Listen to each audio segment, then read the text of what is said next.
So a lot of what I'm going to be showing you today is how to get into teams to get to that step so you can go through the orientation process.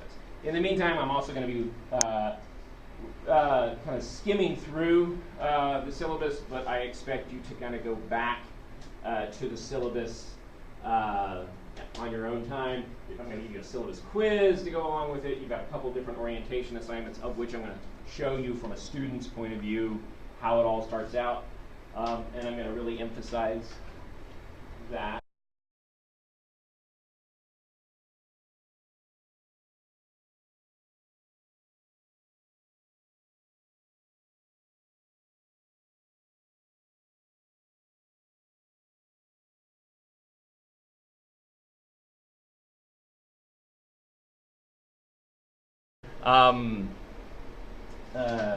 If it pops up, I may just turn it around and show you kind of what to do because I'm going to have to actually get you all on board.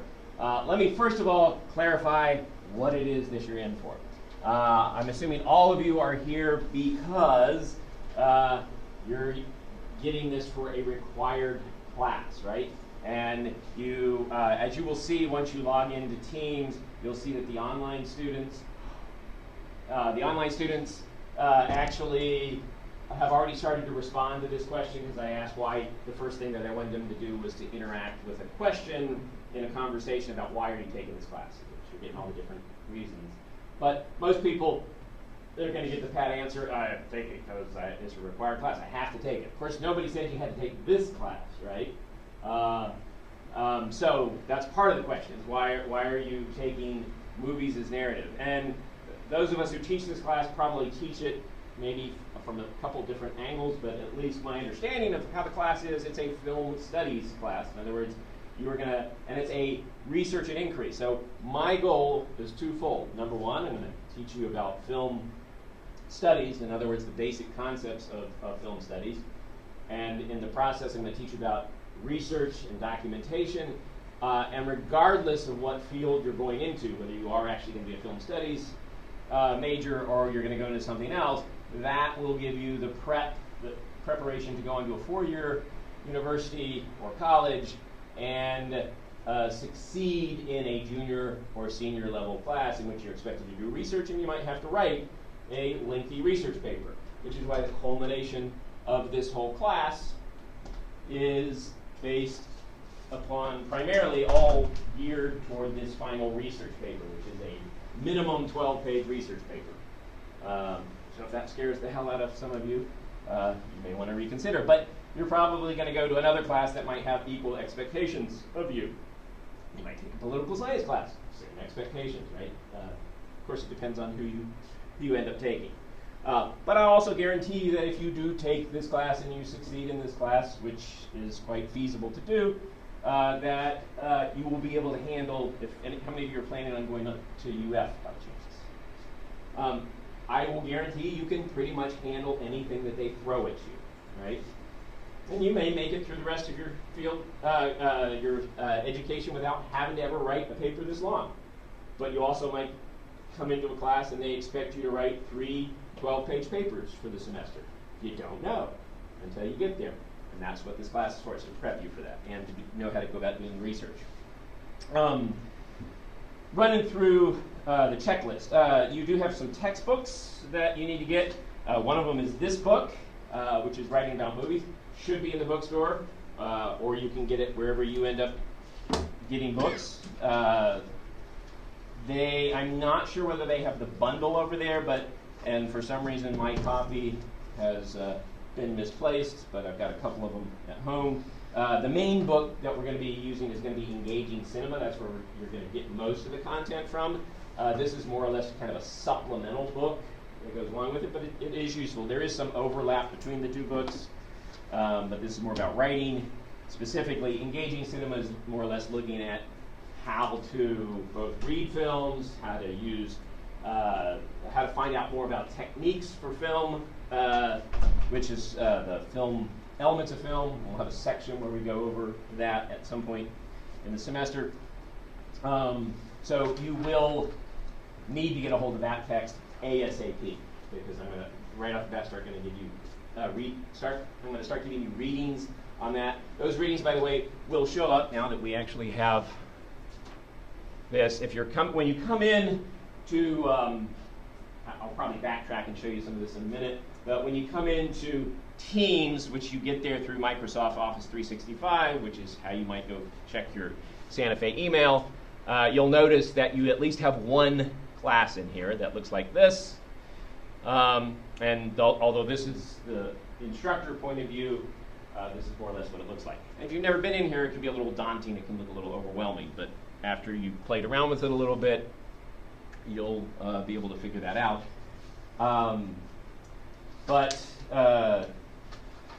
The readings I will give you are going to show up, in addition to other places, are going to show up here under assignments when you click on that, or you can click over here for assignments. Right now I only put one in there. I didn't want to overwhelm you with all of the assignments that are there, but you can see that is the one assignment that's going to show up on for you guys, right? These are for a different class. Just to give you an idea of what's down the pipeline, that's most of the assignments for the semester, right? But they're all just sitting there in a queue, waiting to go. So there's the orientation assignment. That's the primary one that I'm going to get you to make sure that you know how this works, right? But quizzes will show up here as well, even though I may send you off somewhere else to take the quiz. You're always going to get an assignment to start something with here in Teams, right? One of those assignments is going to be reading assignments. So if I want you to read a chapter, you'll get it there, right? This being the brick and mortar end of the class, I'm going to also say, hey, for next class, make sure you've read X, Y, Z. But if you missed it, or you're not sure, you'll always be able to find it here in Teams. Likewise, the syllabus is also here in Teams, which is what we're kind of going over right now. So there that is. So those are the two main texts. You'll also notice that I'm expecting you to subscribe to the movie, and I'm emphasizing this student subscription. Do not pay for this. There is you are now technically film studies students by taking this class, so you get a free subscription. All you really need for that is a education ID. If you pay money to subscribe to this, and I'm emphasizing don't do this, but every semester, some people don't listen to me and say, well, I gave them my credit card and I signed up. I told you not to do that. Don't do that. So now you're stuck. Sorry. So don't do that. Make sure you are, if you get asked for a credit card, you're going down the wrong pipeline. Right? Back up, figure out where you need to go. The link in the syllabus will take you directly to that site, but if you get to that site and it doesn't look right and it doesn't say anything about film studies programs, there is a little thing up in the menu that will take you to the right spot. But it should look like that when you sign up.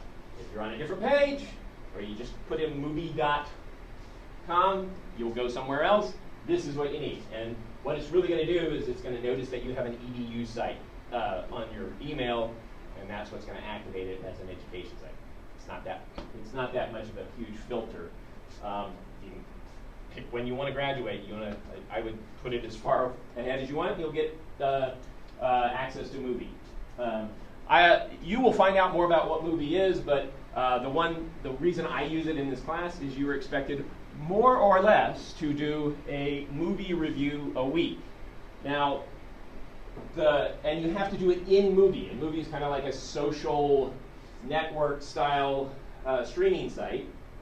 So you can rate movies, but you also watch movies there, right? And it's streaming.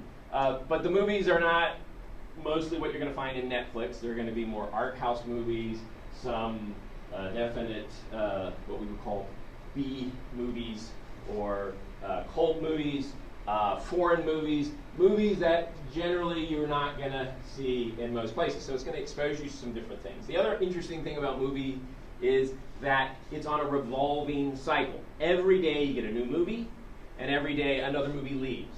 And so at any given time, you've only got 30 movies showing at any one point, which means your movie reviews are limited. And I can't emphasize this enough, and I always have one student that loses points for this very reason. But your movies that you were doing reviews for are limited to what is currently showing. Now, Mubi has a huge database.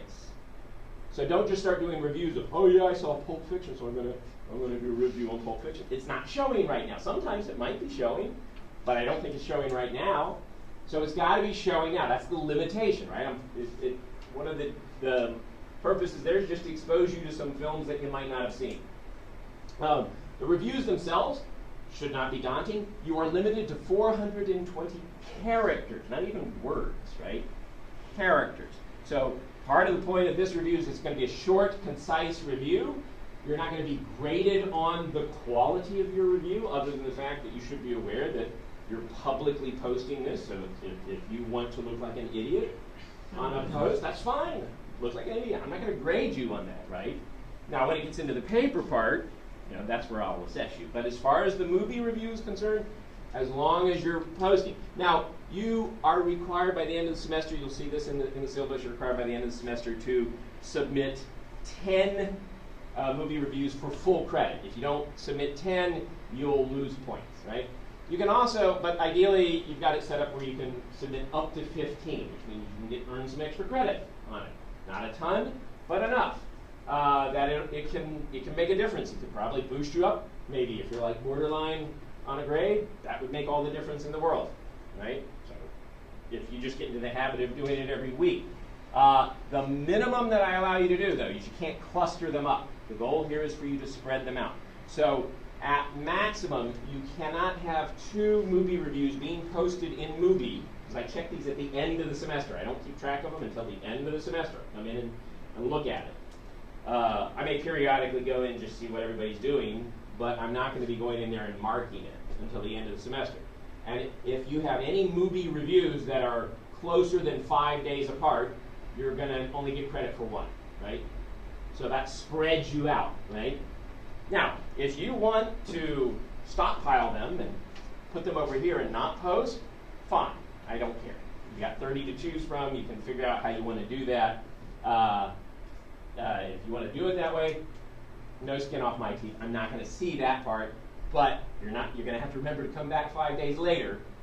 So if you're watching 2 movies because you're going to do a movie marathon and try to get some of your movie reviews out of the way, fine, but you have to wait 5 days before you post the next one.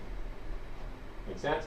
The goal is really just to get you engaged, right, and stay engaged with it. If you want to do your 10 and be done with it, I would suggest doing them earlier in the semester so that you can focus on your research paper at the end, right? And you don't have to worry about it. Or if you got the time at the end because you're ahead of the game, go ahead and do some extra ones, right? So that's what Mubi is. As I already mentioned, I'm going to only use Canvas for one thing and one thing only, and that is take attendance. As I said, most things are going to be done in Teams and Office, and we'll backtrack to that in a minute, because I'm going to walk you through just doing an orientation assignment. Whether I will get to this or not, today, in addition to using Teams, there are all 3 Office programs will be used for various assignments. Definitely Word. I used to use Google Docs, but you're going to use Word in this class. You are required to use Word. So even if you love Google Docs and it's your favorite thing to use in the world, or some other obscure word processor, for this class you're not only using Word, you're using the document that I give you to start with, and you're sticking with that document. I'll explain that process in a minute, and there's a reason for that, but you got to understand that as a key component. I highly, highly recommend that if you don't have Word on your home computer, your desktop computer, that you download it. It's free as a student. If you don't have Word, it comes free. You just log on to the Microsoft Office 365 with your student account. There's a little thing to download it and install it on your computer. Whether you have a Mac or a PC, doesn't really matter. You got it. It's free. It comes with your tuition. Take advantage of it. So I recommend downloading it because it'll speed things up. And I'll explain specifically how that is. So that's both for PowerPoint. You have to have the PowerPoint program downloaded to your computer for the formalist film analysis. It's required. You have to have it downloaded on some computer.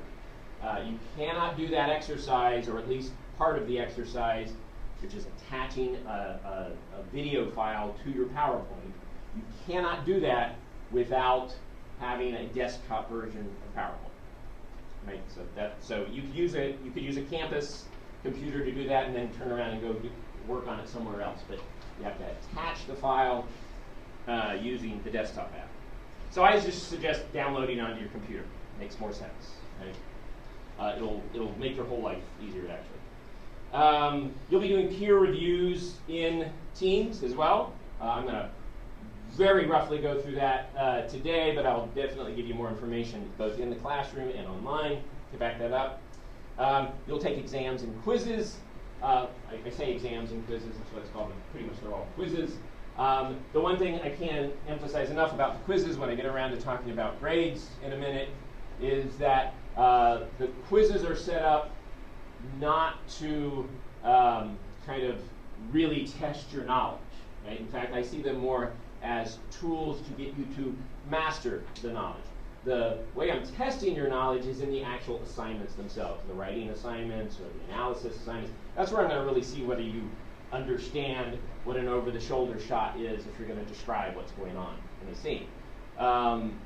So the quiz is just a means to walk you through. So all the quizzes that I give you MLA quizzes, I give you documentation quizzes, research quizzes, library quizzes, and even a syllabus quiz, although that doesn't really count for any points, just to show you how it works. They're all quizzes that you can do, that once you take them the first time, if you do not like your score, you can take again. And if you don't like that score, you can take it again. You can keep taking it until you're happy with the score. I.e., there's absolutely no reason, unless you just don't give a shit, basically, that you should not get 100% on every quiz. And every semester, I have some whining student that comes in to, oh, can't you just give me a point? You didn't even take the quiz, dude. What am I supposed to, why should I give you a point when you were too lazy to take something where you get 100? So don't be that guy, right?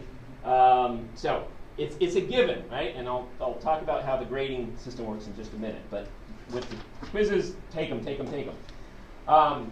Conferences and office hours. I'll explain conferences in just a minute. But there is you're always going to have an option to come in for what I'll explain in a minute, a grading conference, but you are required to come in for a research conference with me. And that's once you've picked up your topic and you've been working on your research paper for a certain amount of time. There's going to be about a 2-week period window of time where, for the most part, we won't be formally meeting in a classroom setting like this, right? It'll be more or less you coming in to see me if you have questions, etc., or getting online and asking me questions, or doing peer reviews or whatever. But you are required to schedule a conference and come see me to talk about how you're doing on your research paper, right? So it's kind of almost a built-in way for you to do well.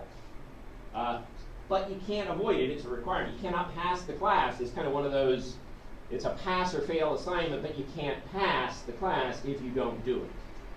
Make sense? So it's a prerequisite. The grading conferences are a different thing. I'll talk about them in a minute.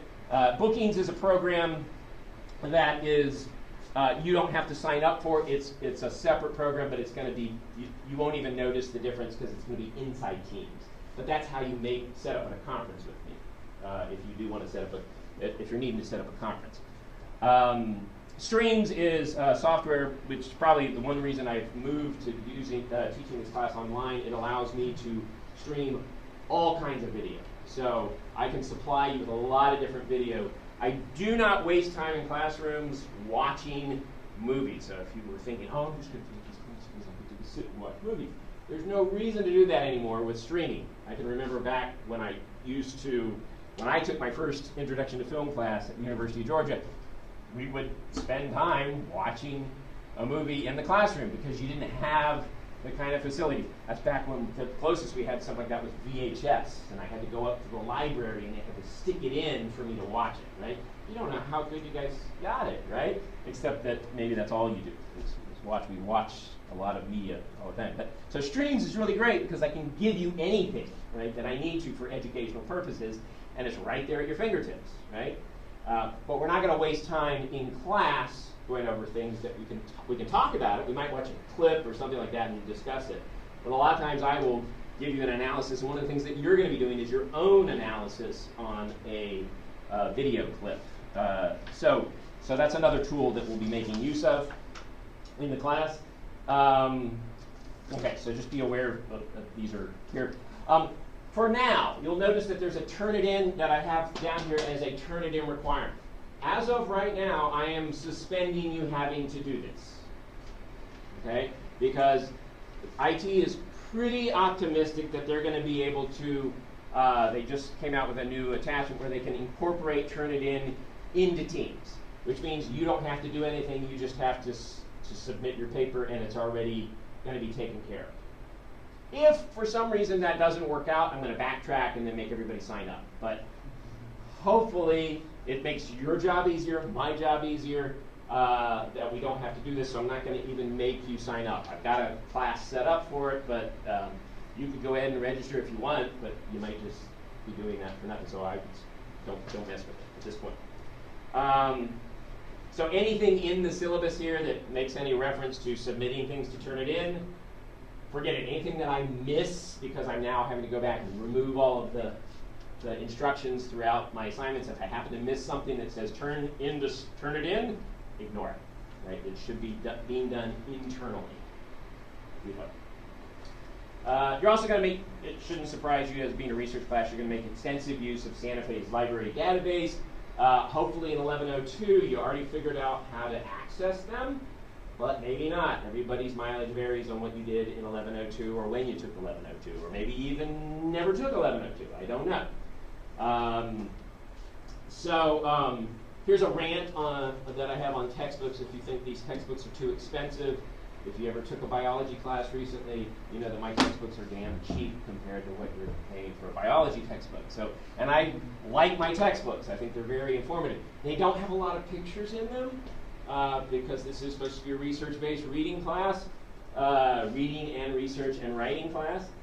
So they're not that expensive, and I picked them for a reason.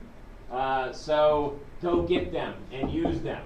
I do not understand. I mean, sometimes with financial aid, I can see why you get hamstrung for a while until your financial aid money comes in, and I mark you as being here before you can get your money to go buy stuff, right? And if you are in that situation and I have absentmindedly not marked you as attending yet, let me know. But my books aren't that expensive, right, that they are going to put you into the poorhouse. Get them and start engaging with them, right? So enough about that. Let's see. Before I jump into grading and the portfolio assignments, let's see if there's anything else I want to talk about, because that'll be what I spend the rest of the class time emphasizing. Okay, so 45 minutes to get through this, so I think that's plenty of time. So what I'm going to basically be doing for the rest of the class, we'll see how well I can navigate on this and show you. I'm going to show you from a student's point of view, first of all, what it is that you're going to be using. So it's kind of built-in orientation just by watching me do this, which means you can come back and watch this video, I hope, assuming everything is actually working as planned. I'll probably end up with a black screen, and that's what I'll have to deal with. Starting with just logging into the system, right? So if you have never done this, has anybody never logged into your Santa Fe account? I think you're almost required to for some things because you have to go in and check it. So at least I know you're that far, and I can assume that that has taken place. So, and this is a student account. It's kind of a fake student account. If you see some guy in the class named Ren Handel, he doesn't exist. He's fake. Well, he does exist. It's actually my son's old account that I got stolen from him, but he's long gone living in Japan. So he kind of knows I'm doing this. So you just log in, but you'll notice another thing that this is going to come in really handy later on when you start doing research. Notice what I'm doing. I'm using Chrome. You can do this with Firefox. You can do it with Edge, although Edge is kind of a flaky browser. Firefox is the least cluttered that lets you do something like this. There are reasons why I use Chrome, because I favor Google Scholar as a search engine tool when we get around to that, and there's some ways that it couples up with databases. But notice that I'm not having to remember how to do this, and it doesn't matter what computer I get on. whether I go to my office computer, whether I go home, whether I pull it out on my phone here, or pull it on my laptop here and move around with it, I can just log in and everything's there. Whatever I might have bookmarked here is going to show up over there, right? It's when you are starting to do research, it will save you a lot of time and confusion. So the more you understand the concept of cloud computing, which is kind of what this is, where you're keeping things with you wherever you're at, it will make the research process a lot easier.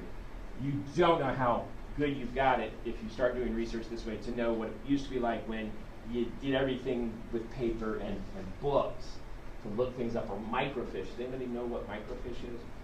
Thank God you're not going to ever have to know what microfiche is. But that's where they would photocopy documents, and then you would get them on these little teeny microfiche files, and you would stick them into this magnifier, something out of like Terry Gilliam's Brazil, where everything gets magnified, and you just kind of have to scroll through to find the document that you're looking for. Right? That was how you guys just Google things.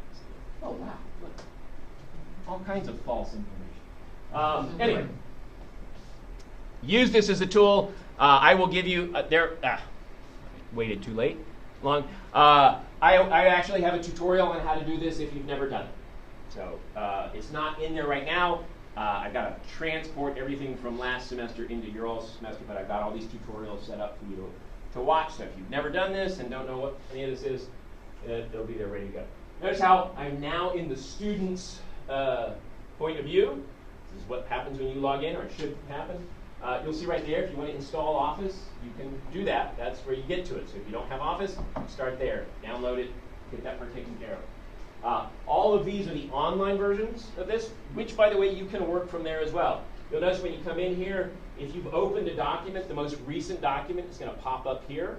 That's one way to get to it, but be very wary that you're using the right document. I'll about that in a minute. You should see Teams here, right? So you can get to Teams online. You can also use the downloaded app of it on your desktop. Either way, there are some things that work better on the downloaded app. For example, if you're going to have a one-to-one meeting with me, most of you, if you're doing this online, you definitely are going to do it that way. But even if you're taking this class, you can have an online conference with me if you want. And the downloaded app is much better because you can actually share. You can share your computer with me. I can share my computer with you through the downloaded app. And you can take over my Word, or I can take over your Word and show you what to do and navigate through it, and we can do this one-on-one. And this is all built into Teams. So for now, I'm just going to go into Teams.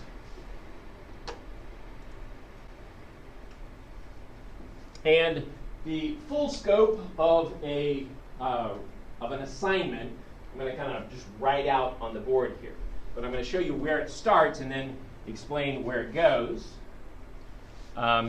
You should probably see at least this. You may have other classes, but I don't think too many people yet are using Teams. It's still relatively new. You log in. You already saw this once. And this is from a student point of view. You should see these channels showing up here. You saw on my side there were a lot more of them. Notice there were 21 hidden channels, right? So this is the whole semester more or less laid out. If you haven't ever used Canvas, it's a lot like the modules in Canvas. It's a little different. There's some things I wish that were organized a little differently, and I'm still figuring the best ways to present this to you guys to make it easier. You'll notice this student hasn't turned this on yet, but you can turn on notifications. So this means every time I send out something and say, hey, don't forget to turn in your papers tonight, you'll get a notification of that if you've turned on notifications. They can get annoying too, because as everybody starts responding, you're going to get everybody else's response. And with about 50 students basically sharing this space, that can get a little busy, right? So just be aware of that. There are different ways to check it. The main way that I would say when you come in here and you want to look at something is this activity bell up here. This is going to notify you, since you last logged in and looked at things, this is what's happened. And so since this person last logged in, they can see, and this is actually, because this goes back because I have this student enrolled in an old class. This was my last class of a student replying. That is the only thing that hasn't been checked yet for this student, right? But if you're in a class where people have been checking things, you can see that, oh, anything that is not checked should give you an indication. You can also filter this, etc. The filters, I haven't quite seen that they are 100% consistent, but you can usually find stuff by running a filter on something. You can also just search for something up here in the search for, if you're looking at, hey, where was that post about peer reviews? Couldn't remember. Just search for peer reviews and see if you find it. Right? Would be one way to look for it. But for the most part, the class is organized as we're going to go through it. So other than these, general is always going to be at the top. That's the main kind of central channel. And then these are key channels that I've forced up to the top for you to always be to get to. And then everything else is kind of incremental. So I've stuck orientation here at the beginning. These are the ones and we may not even, some of these channels might not even be utilized as channels where there's conversation. They are simply there if I need to direct questions there. For example, if somebody's confused about something, I might say, hey, go look in here, and I may answer a question in a channel. Or it may go empty and you never even get to it, right? But you'll notice that if something has taken place, you notice how peer reviews and tutorials and guides have suddenly, I have no idea why, because I haven't posted anything in there yet. So obviously an online student probably has been roaming around and they're responding. I posted this today. This is working files folder. I'm going to talk about that in a minute. In the tutorials and guides. Oh, I guess since this student logged in, this is new. That's probably going to disappear anyway because it's not working. But you can see how when something new has popped up, it's blackened. Now, I can guarantee, however, I think when I logged in, maybe this was black as well, that people have posted. And you can see here, these are students that have posted. There have been 10 replies to this. So if you wanted to see what those 10 replies are, you can kind of see these are probably all the online students responding to my question about why you're taking the class. So here's that. But what I wanted to get you to is talking about the assignments and the grading as laid out in this. So let's look at the one assignment that is currently there, and then I can explain the process. So every formal writing assignment, and we're going to kind of do this with the orientation assignment with the caveat that I'm not grading your orientation assignment. It is simply that. It's an orientation assignment. You're just doing it to say, good, I understand the system, check, right? If you end up not doing it, the orientation assignment, I'm not sure I'm even going to bother to figure that because it's not really officially worked into the grade average. So it almost sounds like I'm endorsing you to be lazy and not do it. But I can guarantee you if you don't do it and then you mess up when it really counts, I don't care. You'll get a 0 if you can't figure it out. So if you don't bother to figure out the orientation process and go through the steps during the orientation process, and then when it's for real and you miss a deadline or you don't do something the way that it needs to be done because you didn't figure it out the first go around, you're screwed of your own doing, right? So keep that in mind. This is not for points, this is for figuring out how it works, right? That's why it's an orientation assignment. So it is important, so don't blow it off. If you do blow it off or you're late on it, I'm going to send you reminders for the orientation time period. But after that deadline is passed, if you don't do it, no skin off my teeth. If you didn't do it, I sent you out a warning, etc. For all future references, if you don't do things, that'll be the only time I'm going to actually send you out warnings saying, hey, you missed this, or hey, you should want to go check this, or you haven't taken the syllabus quiz, maybe you want to go and make sure you can do that. I will do that during the orientation phase. I won't do that for the rest of the semester. You're adults. Your choice. If you don't want to participate in your own education, fine. I'm not here to hold your hand. I'm here to help you if you need it. That's the big difference here. So if you're motivated, I will give you all the attention in the world that you need. If you're not motivated, I will let you go your route. The analogy I often use a lot of times in class is I give you a lot of rope in this class, and you can do with it what you want. You can build a bridge, You know, that's what it's really a bridge building class anyway to take you on to four-year university. If you dig yourself in a hole, I give you some rope. You'll see with the grading process to pull yourself out of that hole with that rope. Or the last thing you can do with that rope is what?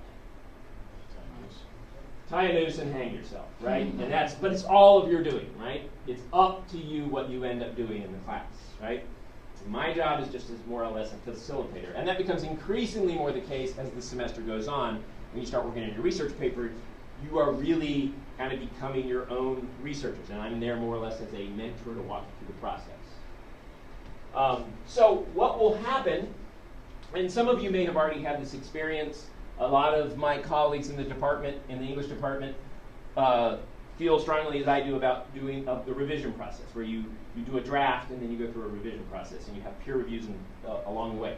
So all of your writing assignments, including the orientation, just so you understand how the process works, consist of you writing a draft, then, it should be a completed draft, right? It's not an outline. It's not just some ideas jotted down on paper. It should be a cohesive draft with an introduction, a body of some sort, and a conclusion, right? That's a draft. Pretty much all of my assignments, except for the orientation assignment, all of my drafts are a minimum of 500 words. In other words, if you want to get what I call completion points, you at least have to give me 500 words, right? If you give me 499, unless I'm feeling very generous, I have no reason to not give you a 0 for that assignment. Because it's just it's a yes or no thing. It's did you do it? Didn't you do it? 500 words is not a lot. If you're finding 500 words daunting for a draft of a paper, you may want to strongly consider whether you can make it through college level courses from this point forward, right? You should be expected to handle that. So it starts out with a draft, right? You're going to do all this in Word, online. I'll explain that process in just a second. Then you go through the peer review process, where you will get at least 2 peers. You will try to get 2 peers, and you guys basically form a team. This will especially be the case when we get to movie review 1, the first formal writing assignment you're going to do it, where you and your peers are kind of on a team where you're trying to make sure that each other's document is as perfect as it can get as far as MLA documentation. So it's kind of a challenge that you all should be doing with each other, where you're checking each other's work and trying to perfect it, right? So in essence, you are a team. You're not necessarily collaborating on the actual initial process, but you're collaborating on trying to get it as perfect as possible, right? Once you're done with that process, and there's some forms that you fill out that you assess each other's work, as well as giving feedback directly in the document itself. Then you go through the revision process. And that is what gets graded. So you go through all this process before you get up to the grading stage. Make sense? Everybody with me on that? Shouldn't be that odd, except that I get a lot of pushback because people find this to be just too onerous. What so many people are in the habit of doing, I did it myself, so I know exactly the tendency. I think procrastination is built into the DNA when you're 20 years old, or around that age. So, probably still in my blood. But there's this tendency to wait, the paper's due at 11:59 tonight. I still got 5 hours. I'll start writing it now. And I'm smart enough and good enough that I can do that. I can pull out. And maybe you are, right? But not in this class. You can't do that in this class because you have to go through this process. You might decide you're going to start writing this 5 hours before this is due, but at least I know I'm going to get you to spend enough time to walk through this process. By the time I get your paper, it's not going to be the crap that I would have had to read for this, right? It's going to have some forethought in it, right? There's going to be some reflection on it. There's going to be some time for getting some distance from it so you can come back to it with a fresh pair of eyes. That's built into this system. Part of the reason I do it. It's also good to get feedback from other people, right? So understand that all portfolio assignments, especially, have this built in. I'll explain what portfolios are in just a minute. But any questions about that? That makes sense? So it's not that foreign, it's just weird. Now, the peer review process is also very interesting too, because we're talking about, this is a research and inquiry class, right? And we are going to be looking into other scholarly works, right? We will make this distinction more clear as the semester goes on, but you will be looking for scholarly works when you're doing your research papers, right? And there's a huge distinction from non-scholarly. Maybe credible work, but like a newspaper article is not scholarly, right? You may have gotten it in the database, but that doesn't make it scholarly. So we're going to make that distinction about what is scholarly. But one of the interesting things that makes something usually scholarly, something that shows up in a journal, means it's gone through what's called, it's gone through a peer review process. That means other peers in the field of study have looked at that article and said, yeah, this is professional work, this is good scholarship, I approve it, right? As opposed to Joe Blow that has his blog and he's working out of his mother's basement, who's writing his opinions on why Star Wars is the shittiest movie that ever came out, or the greatest thing since God. You'll get both sides of those. Or why George Lucas turned his back on his fans, and there's all kinds of reasons. Whatever those reasons are, who is this guy, right? And why does his opinion matter? Now, he may have built a reputation being an online personality or whatever, but who the hell is he, right? So that's where we get into that distinction. And blogs, and that's going to be something when we start talking about your first movie review, because movie reviews are going to be different than the scholarly part. But that's another part why this peer review matters, right? It's looking at it from a scholarly point of view. So you need to kind of take on the role, especially when we get up to the research papers, of being even if you're not, professionally doing this, but you're taking on the role of a scholar when you give feedback to your peers, right? So give them constructive feedback. Take on that role. Okay, make sense? So,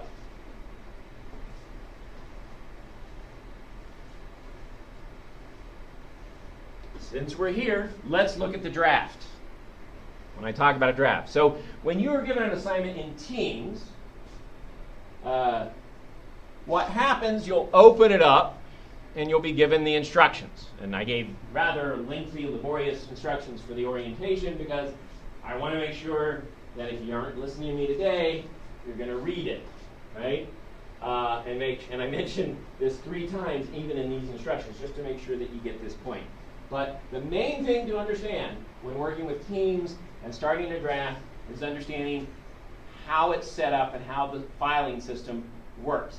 It's not complicated in reality, but for some reason, every semester I have a certain number of students that just insist on deciding to make it much more complicated than it is. So hopefully this clarifies some of that, but me walking through the steps might make it a little bit more understandable. Okay? So I can't emphasize enough that what I'm wanting you to do is work with a template that I provide you with. So when you open up the assignment, you'll read the assignment, and then you'll see, I need to get rid of that, by the way, because I don't want you to submit it to Turnitin anymore. I told you I knew there would be something I forgot.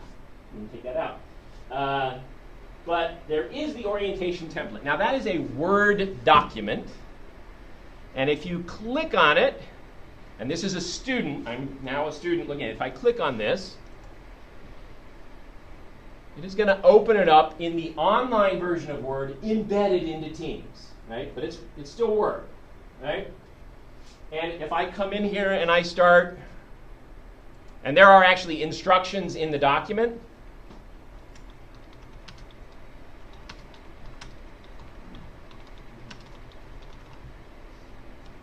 And I write down my innermost thoughts, they're going to show up there, right? If I, as the instructor, now want to check in on this, or you ask me, hey, am I doing this right? Well, I don't know. Are you doing it right?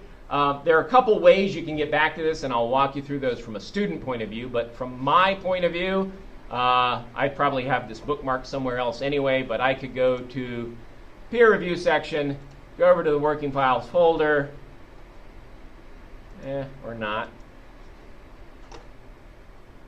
have to figure out why that's a dead end there.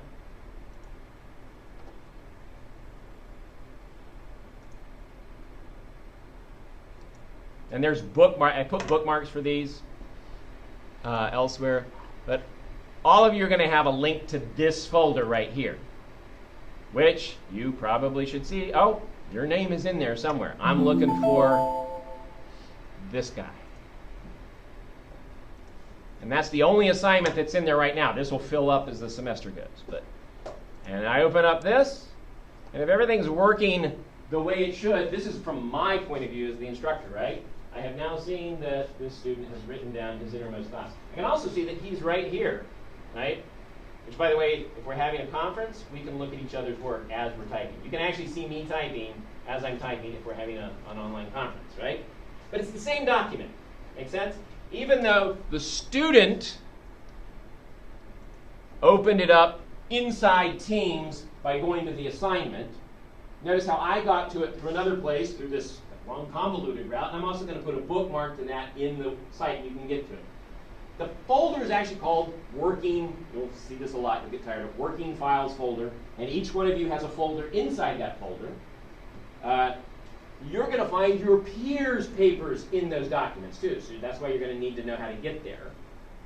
But your document is there as well. Okay? Everybody with me so far?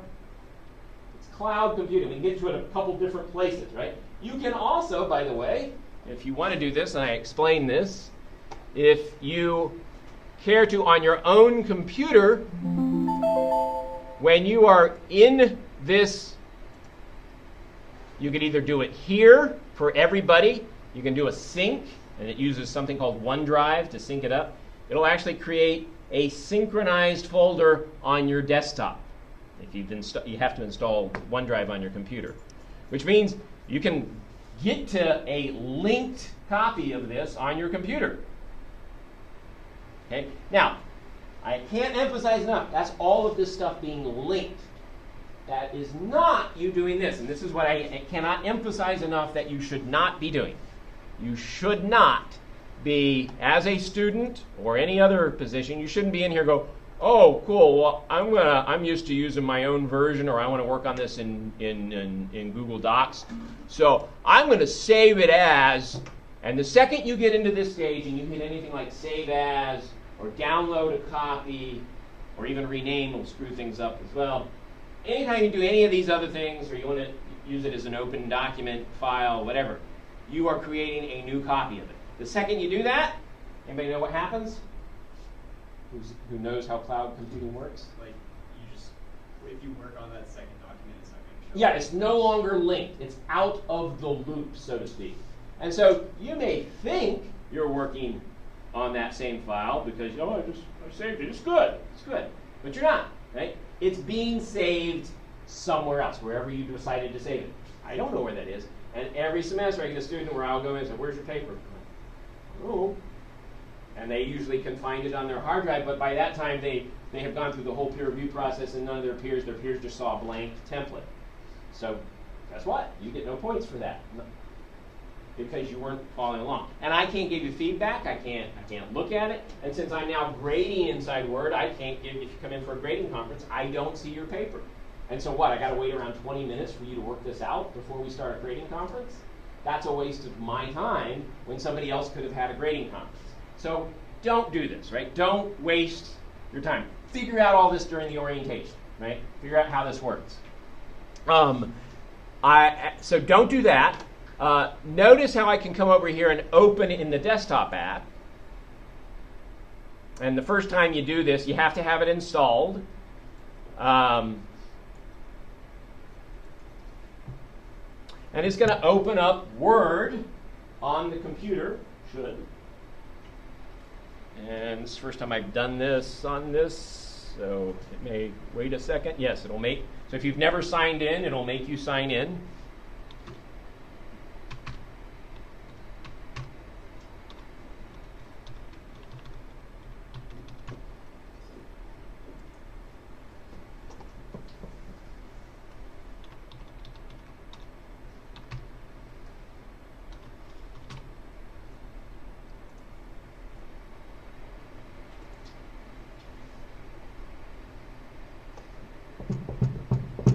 And you'll have to do this on your own computers too, right? That's the one thing I mentioned, that if you've never done this before, you got to do it. Hopefully your internet is maybe faster, or your OS is faster. I don't know what my tolerance of waiting for this is, but at least on the video file, I can fast forward through this possibly.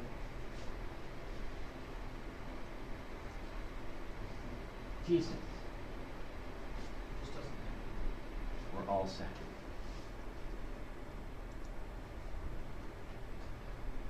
If we're all set, where is it?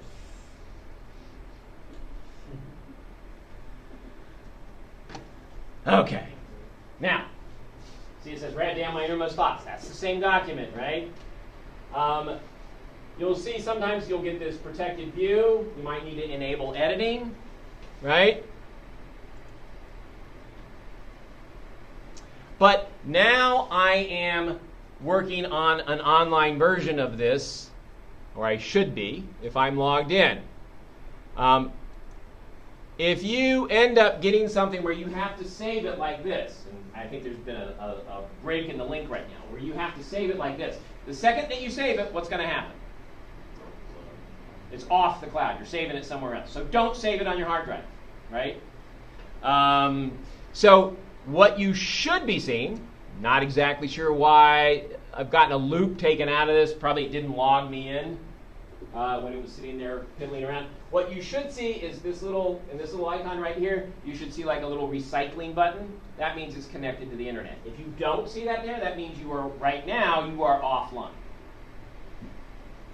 Normally this works, and it's probably because I'm not registered. I just tried to open up the student view from my view, so there's a conflict between the student login and my login. That's probably what's happening. If you're having problems with this, though, email me, and we can walk through. We can actually do online tutorial where you can walk me through what you're doing, or I can walk you through what you need to be doing, what you're seeing on my end, right? And this is probably because I have not used this computer this semester to set it up. But it's a good experiment to see how things can screw up. But this is still, I mean, part of the problem here is it's read-only, right? And I'm not sure why it's stuck at read-only for this. And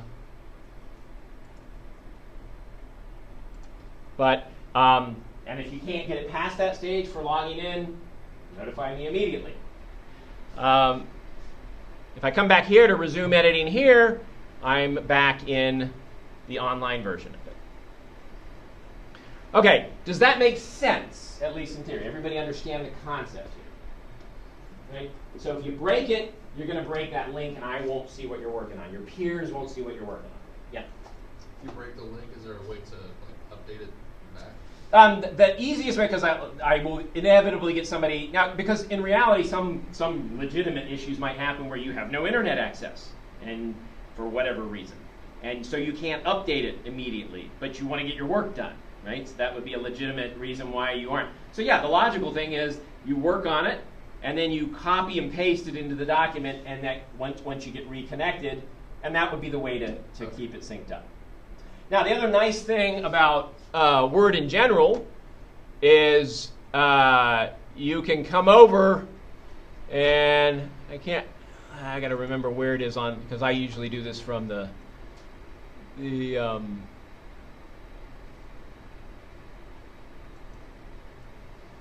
anybody use Word Online a lot?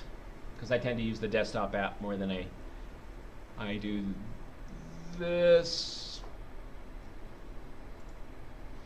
There, okay. So even on the online version, you can look at a version history. So if you've lost something, or you accidentally deleted something, or there's this possibility a peer went in and accidentally deleted something, because your peers are going to have editing rights on your paper, you can always go back to an older version. Even if your peer idiotically deletes your paper and you freak out and it's not there, I've got backups for that. There's a built-in fail-safe on that.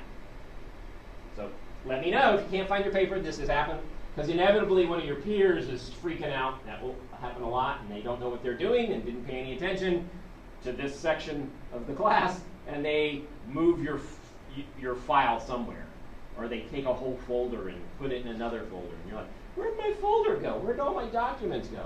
And it keeps functioning the way it's supposed to. It's just functioning over here, and you don't know it's over there. A quick search will usually show where it's at, and then you can move it back. But that's the penalty for giving these editing rights. But the benefit is that you all can give each other constructive feedback much easier. Okay? Any questions about this right now? I mean, I'm sure you may have some when you actually jump into it, but does this make sense? The peer review process, then you're gonna be in a similar situation where you're gonna come in.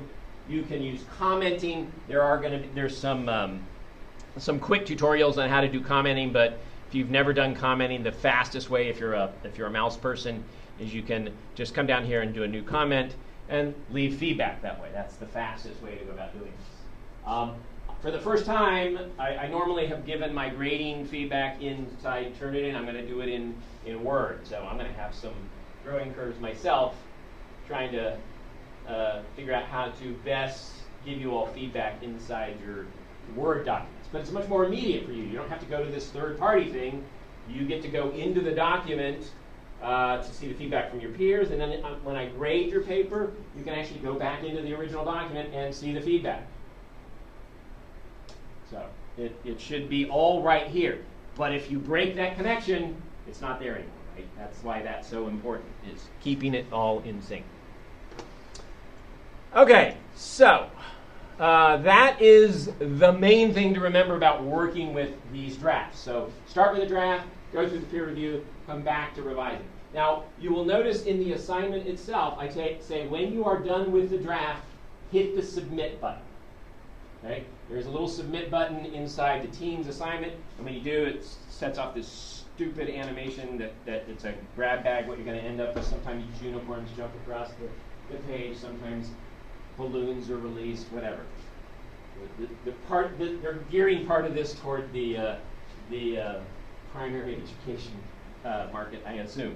But once you do that, you know that you have at least completed the assignment. You're basically telling me by hitting that submit button for a draft, I have an introduction, I have a body, I have a conclusion, and therefore I get my credit, right? And once you hit that, you are locked out of editing that paper. That locks you out. Your peers, however, can still edit it. They can still come in and give you feedback, in theory. I think it works this way. Nobody has ever said it doesn't. They can still edit, they can still give feedback. You can't, though. And so if you suddenly try to go back in and start working on your paper, and it's not working, and you get upset, that's why, because you've turned it in. I have to come in and return your paper for you to start editing it again. Make sense? Which means if you miss the deadline, because what I'm going to do is the day after the deadline is due, I'm going to go through, check everything, good, and I'll return everything to everybody. Right? But if you're late, I'm not returning it to you. And you then turn it in, you're going to get a 0 anyway for not doing that. But again, that's what we'll talk about grades in a second. But you need to be sure that you've turned it in before I return it to you if you're going to get points, right? Make sense? And then once I return it, then you can go back to the same document and edit it, continue to revise it, get feedback from your peers, and then get it ready for the final revision. Make sense? Okay. So now on to the grading concept. So I use a modified portfolio grading system here. And the class pretty much could be broken down into two things. And you'll notice that there are graded assignments and there are completion assignments. Now, I already mentioned the quizzes, right? The quizzes, yes, there's a grading component involved in them, but you can do what? Take them over and over again. So in theory, there's no reason why you shouldn't get 100 on it, unless you just don't care. You can't help that. Which means, in essence, a quiz is also a completion-based assignment, right? So completion-based assignments are pretty simple when you look at them as a grading process. They're either a what or a what? They're 100 or a 0, right? A lot of people say pass, fail, but the question with fail is, wouldn't a fail a 50? Well, there's a lot of difference between a fail that's a 50 and a fail that's a 0, right? 50 points, half the point value there, right? It matters when you add these things up, right? So anything that's completion-based, in which I do not grade you on whether you're brilliant, I grade you on whether you can hit a submit button or fulfill a basic requirement. Make sense? So to choose a 0 over a 100 is a no-brainer, right? That doesn't make a lot of sense, right? And my colleagues in the math department are just completely amazed sometimes by the rationale that students use where, yeah, that assignment's only worth 3%, and it's like a homework assignment that they aren't graded on.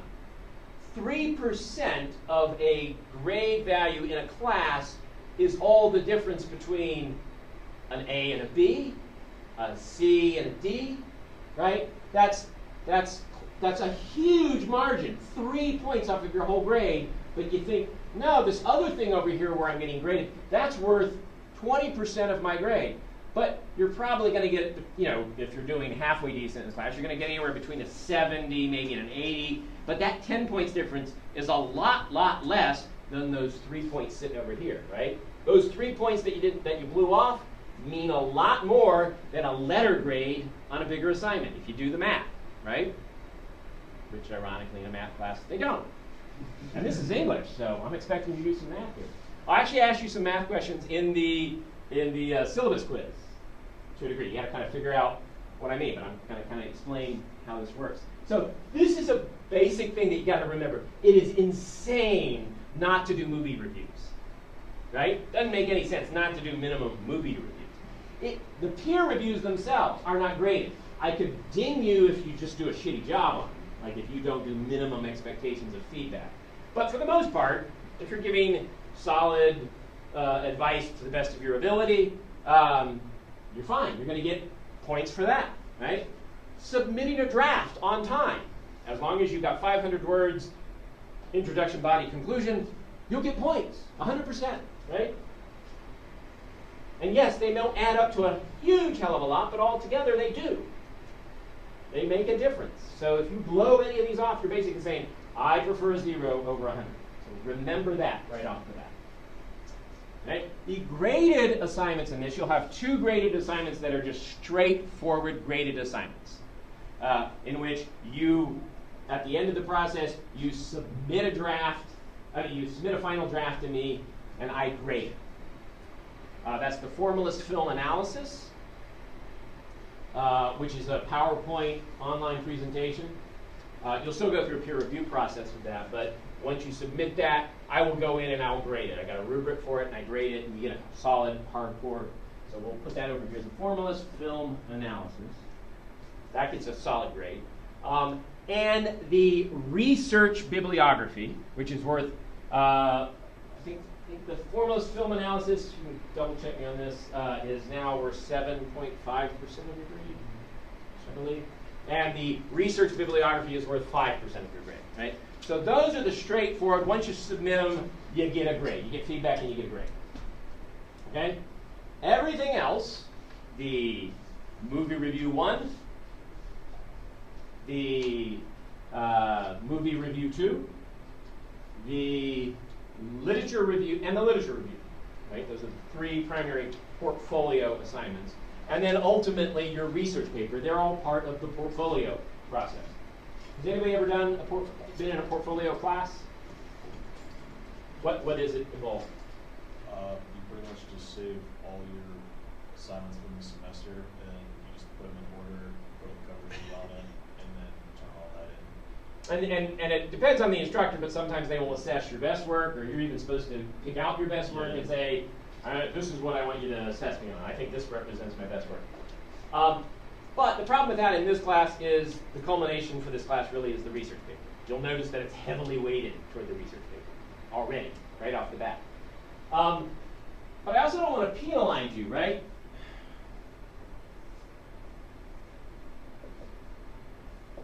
the research essay is the big kahuna in the class, right? This is where you're really assessed. This really says, did you master the concepts and the goals in the class? Movie review, you'll notice that movie review 1, movie review 2, and the literature review, this is 10%, 7.5%, 5%, right? They incrementally go up as you go through, right? Now, if I give you a straight grade to boot, that would still already work in your favor, that as we get closer toward the big research paper, it puts more emphasis on it. But I've had this habit, and I'm probably going to go over a few in it, so just be wary of that. Don't run away. But I've had experience in the past where I have a student where I spend more time grading a paper than they probably spend writing the paper, right? Which is kind of an unproductive process. And then I hand it back to them, and it either gets exits into the garbage can very quickly off, or they look at the back of it, they get pissed off at their grade, and that was the end of that, right? Completely unproductive process, right? It didn't serve, I wasted my time, they wasted their time, nothing good came out of that, right? So I revamped the way that I go through this process, and I now have what are called grading conferences, which means, again, I'm back to giving you rope. You get to do what you want with this rope. When you do movie review 1, if you want to have a grading conference with me, that means you have to set aside time. You need to come in during my office hours. You don't have to schedule that. Or you need to work with me on finding a time outside my office hours where we can meet. And you have a grading conference with me. I set aside 20 minutes for grading conference. And basically what we do is we sit down either in person or online, and we walk through your paper. And I tell you what works, what doesn't work, what you need to be working on, right? With me on that? Let's say you have that grading conference. Especially in my 1102 classes, this is where I make my students cry, because they sometimes get grades that they've always gotten A's all their lives, and then they get a low C or something. I've never gotten a C on an English paper. That doesn't necessarily mean that that's where you're going to end up at the end of the semester, right? The whole point is this is a constructive process, right? So let's say you don't do very well. You get a 70 on that paper. Damn, that sucks. Now, that's only 5% of your grade, but guess what? When you read through the syllabus, you'll see you have the option to roll that over. What that means is if you think you're going to do better on your research essay at the end of the semester, you're like, I'm going to do better than a 70 on my read. I'm pretty confident my writing is either going to improve, or I'm not going to make the same gave me a 7, right? So if you're pretty confident you're going to do better than a 70 here, at the end of the semester, you're going to be given a quick survey where you say, I want to roll my 70 over into this, right? Which means this will now become worth more, right? Starts at 40%, which I'm not confusing this with my 1102 class. Start with 40%, now it's going to be worth 45%. Make sense? You go from a 40% up to a 45%. Or actually, I think it's now 45. Change that. Sorry. Go with the numbers in the syllabus. That's the one that works. But, so, in other words, you're going to say, I don't want this anymore. I'm going to put that percentage in there. Right? Everybody with me on that? You're putting more eggs in this basket. I'm saying, I'm going to take my chances. I'm going to do better than a 70 here. With me on that? You can take the lazy option, by the way. You can be super, super, uber lazy if you want to. And as long as you submitted this and met minimum requirements, which is usually 750 words and must have a works cited associated with it, all kind of minimum requirements. As long as you met minimum requirements for the final revised assignment, which means I know you've at least got the information in your head that I wanted you to have in your head, and you want to be super, uber lazy, you can even opt not to schedule a grading conference with me. I am not recommending this, by the way. Can't emphasize this enough, but that's your choice. That's your rope. You do with that rope what you want. If you want to hang yourself, go ahead and hang yourself. And you can opt not to get any feedback, which means you don't know what you got on that. And you say, I don't care what I got on that. I'm preferring to roll it over regardless. It could have been 100. You don't know. You don't get the feedback. You don't know how you did. Now, if you don't know how you did, what's the problem with that? You don't know what you have to fix. you don't know what you need to fix. And so if you keep up that, and you get to do this with each one of these, right? If you keep taking the easy, and I've had many students opt to do this because I'm busy, I don't want to schedule grading conferences. They're so demeaning, and I hate going into this office, or I hate having these online conferences. Fine. But if you go down to the research essay, and you're at that stage, and you then come in for the research essay conference with me, which you have to come in for that, and I'm like, dude, you've got comma splices all over the place, fragments, your organization is shit, you have no concept of how to write a cohesive thesis, you are in deep doo. You've got days and days and days of work to do, and you've only given yourself a day to revise this. Not a bright move. You're kind of stuck. You stuck all your eggs in this basket because you didn't bother to get any feedback throughout the semester. And if that's what you want to do, I'm not giving you a paper back that you throw in the garbage can, right? I know if you schedule a grading conference with me, you had to look at it because you're sitting there with me either in person or online, and you're looking at the feedback. And I know you know what the feedback is, so you benefit from that regardless. And it's going to show up here, and you're going to produce a much better essay. Same thing goes for the second one and the third one. Make sense? It's a rollover. It's up to you what you want to do. Portfolio, rollover, concept. Questions? Anybody have any? Inevitably, by the end of the semester, you forget that this makes any sense, because it might say something, which is why I'm recording it right now. Because when you get confused about this, you get to go back to the video and say, wait, how did that work again? What am I supposed to be picking? Which is the one that's better for me? A lot of times, I almost always say, regardless of how you do it here, a lot of times, if you've been improving steadily, you're going to probably do better on the research essay. You're going to get better. The system is built to do that unless you didn't bother to buy into the system. Any questions? Okay, that was a quick, you can come back and watch it again. Quick way to run through it. All of this is more or less embedded in here, so look at it. You will see over the weekend, you will notice that there is a deadline. Prior to me seeing you again, you will have done, you should have done, we will find out once you're paying attention. And I didn't take a roll, right, so don't leave until, but I think I've got a full class. 1, 2, 3, 4, 5, 6, 7, 8, 9, 10, 12, 13, 14, 15, missing 1 as far as I know. So I will have to take rolls, so don't leave. I'll take it very quickly. But you will have an assignment instead. I want you to do the orientation assignment. It's a very quick paragraph or so with a works cited attached to it. It's in the assignment itself. I just pulled it up. You should have seen that the instructions are actually in the document. So when you pull that up, you'll see what you need, what I'm asking you to write. And then following that, in class on Monday, we will go over the peer review process. But hopefully after this, it should be kind of self-explanatory. Unfortunately, as I said, we don't get to go into a lab to kind of test it out, so I will send you off to do that. There will also be a writing assignment, reading assignment that I want you to be doing. And go ahead, this is going to be another assignment, go ahead and sign up for Movie. You should be definitely signed up for Movie by the time I see you and have posted your Movie identity in the appropriate channel. The assignment will kind of tell you what you need to be doing there. You're basically giving there's a URL that's for your profile. That way that all of us can see each other's movie profiles. You can see mine as well. That's your social presence. Go ahead. The first thing you're going to do is do a movie review. That is going to be the basis for your first movie review. So check out movies, see what kind of movies are in there. Pick one that you feel that looks interesting. I haven't been in for a couple days, so I'm not sure what's currently on the docket. Sometimes they get really weird, sometimes they get really commercial. Depends on where things are at.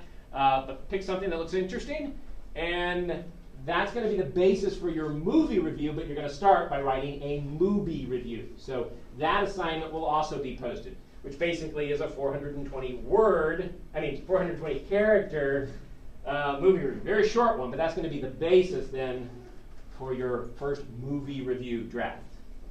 But all that's going to be in Teams, so main thing is make sure you get into Teams, and navigate in there. If you have any problems, any questions, etc., you can, if you can't get into Teams, contact me through my regular email, or you can even contact me through Canvas, because all Canvas email then gets ported over to my regular email, so I'll at least see it, or come see me. I will also be sending out a survey for when you are available, because I'm going to try to provide, out of all my classes, I'm going to provide office hours where I can accommodate the most people at the best time as much as possible, based around my teaching schedule, etc. Okay?